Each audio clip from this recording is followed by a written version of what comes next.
the WWE, whatever the hell they call themselves, why in the hell did they let me go? I can't answer that. Me neither. I was Terminate my contract. What the punk damn thunder is that about? So I'm not gonna lie. At first, when I saw that R-Truth tweet where he said he got released by WWE, I wanted to crash out. You disloyal, fool-ass, bitch-made punk. But I prayed about it. I prayed and I asked Black Jesus, what would he do?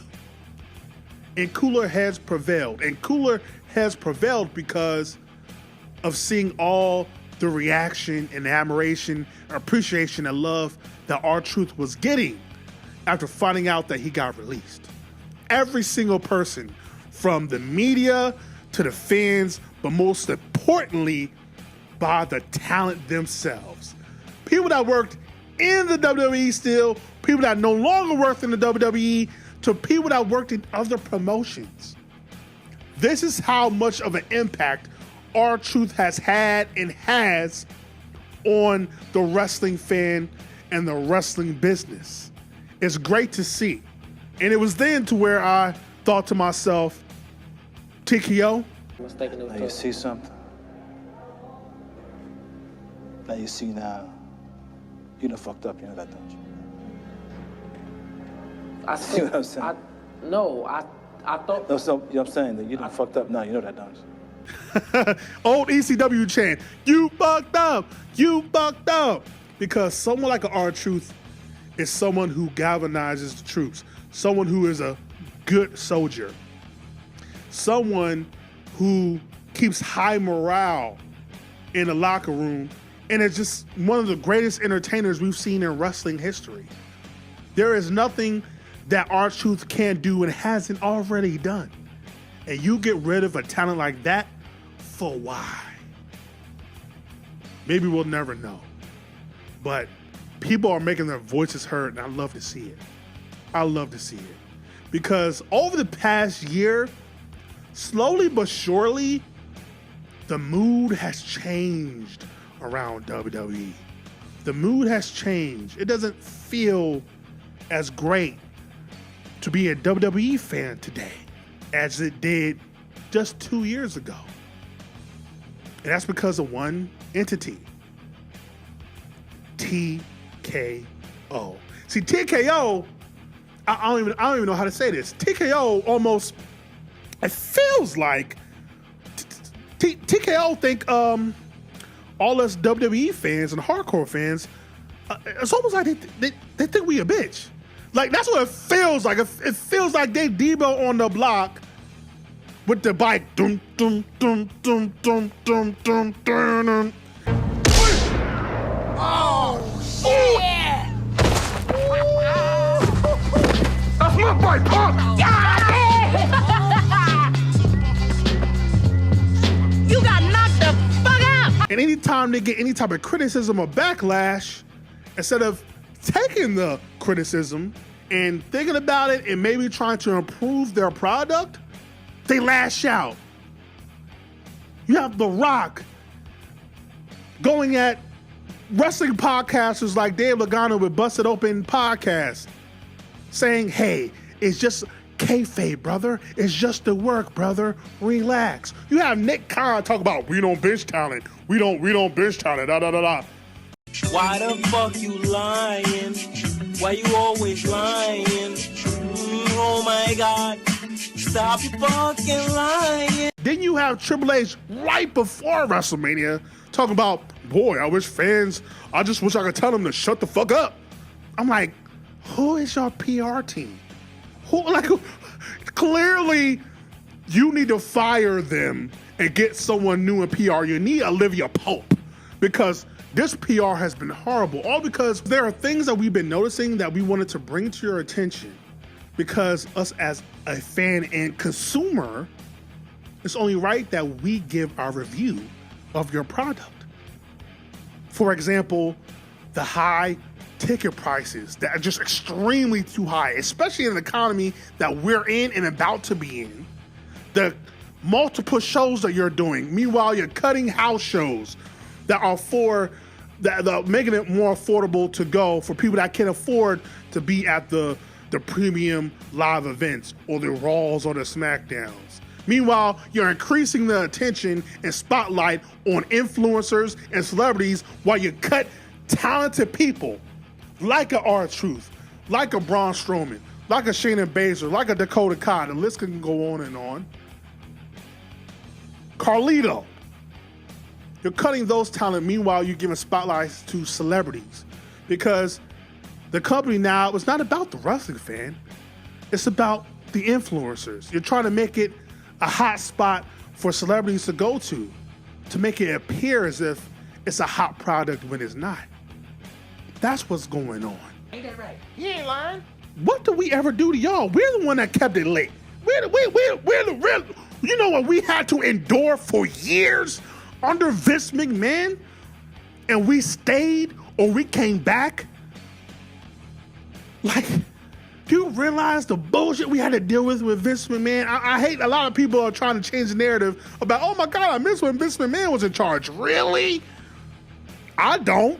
Do you forget how easily you forget how Vince McMahon made the company at one particular point a party of one? The product he was making was for a party of one, and that was Vince McMahon. We were yelling and crying and trying everything in our power to tell Vince McMahon, we don't want Roman Reigns, we want CM Punk, we want Daniel Bryan, we want Dean Ambrose, we want Dolph Ziggler, we want these guys. Vince said, F you. I'll take your money still though. When he was going out there, pulling his pants down, having grown men kiss his ass literally. He was going out there doing segments called Mr. Heine. Poking fun at JR for a real ailment. Going out there having female talent strip naked, bark like a dog, grope him, he groped them, kissing a woman in front of his wife. And that's just a little piece of what Vince McMahon has done over the years. But that's what you miss? No, we have a lot of nostalgia. Nostalgia is a funny thing because psychologically, it makes you remember the good things and forget the bad. All you gotta do is string up 5 seconds of Limp Bizkit. Check out, just one. And everybody like, oh my God, rock. Goosebumps, brother. Yeah, that's all I gotta do. String up some Limp Bizkit, and all of a sudden you get the feels. I get it. That's called nostalgia, bruh. Yeah, we want to remember all the good times. But there was a lot of bad, and we endured a lot. Some people left for good. Some people came back. Some people stayed throughout all of that. But at the end of the day, we came back or stayed because we love professional wrestling. Meanwhile, the guy that was in charge for over 40 years didn't. And then what does he do when he's about to get ousted for being a nasty motherfucker? He leaves. And the product automatically, all of a sudden, gets to be good again. Like very good. You can see it in the talent. You can see it in the product. You can see it in the shows. You can see it with the fans. And it was a rebirth, a resurgence. The fan base was revitalized because there was a guy by the name of Triple H that actually really loved professional wrestling. But then what does Vince do? He spins the block like a bad ex and says, oh, wait a minute. Y'all having fun without me? Oh, y'all really think you're going to have all this without me? If anybody is going to kill my creation, I'm going to kill it. Well, first of all, it's not your creation. It's your father's creation. It wasn't yours. But still, it actually was your grandfather's creation. It wasn't yours. But he said, oh, wait a minute. Y'all having fun? Oh, business is booming? Really? Oh, let me shut that down. Let me sell this company off. Let me sell this company off to these greedy, capitalist, narcissistic, no good, money-hungry corporation that is TKO. And slowly but surely, we saw the influence of what TKO can do to a product. I mean, just think about it. WrestleMania 40 was the height. WrestleMania 40, the bloodline at its peak. Cody finishing his story, finally win the title. Everybody's happy. Even The Rock couldn't ruin it. Everybody said, oh my God, this is one of the greatest moments in wrestling history. 1 year later, it wasn't the case. It didn't feel like that. Because TKO has put his fangs in the life of WWE and sucked it dry for every penny, every dime, every cent, every dollar. And that's what's going on right now. That is the repercussions of what we're feeling right now after Vince sold away the soul of WWE. R-Truth, as I stated from the beginning, is one of the greatest talents we've ever seen. He could do it all. When he needs to be a heel, he can be a heel. When he needs to be a face, he can be a face. When he needs to be a comedy act, he can be a comedy act. When he needs to have a belt and get that over, he can get that over. He worked with damn near every single talent in that locker room, past, present, and future. You're not going to find anybody have one bad thing to say about him. Because he's a genuine, great human being. And you get rid of someone like that. Shame him! Shame! Shame him! Shame! We are in for some dark days. We are already in some dark days. WWE can prance around, talk about all the record profits it's made. They really announced they were going to be in a city for WrestleMania. You know how many people within that ecosystem prioritized their life just for one weekend? Whether it was the fans, whether it was the businesses surrounding it, other promotions that were going to schedule their events around that, and you just ruined that because there was a higher bidder? So you're a hoe. So basically, you a hoe. Should I get Godfather to come down here? Because pimping ain't easy. But I'm sick and tired of being sick and tired, bruh. I'm sick and tired of complaining about what's been going on. At the end of the day, either we as a collective or me, either we're going to make a change or we're going to have to just shut up and deal with it.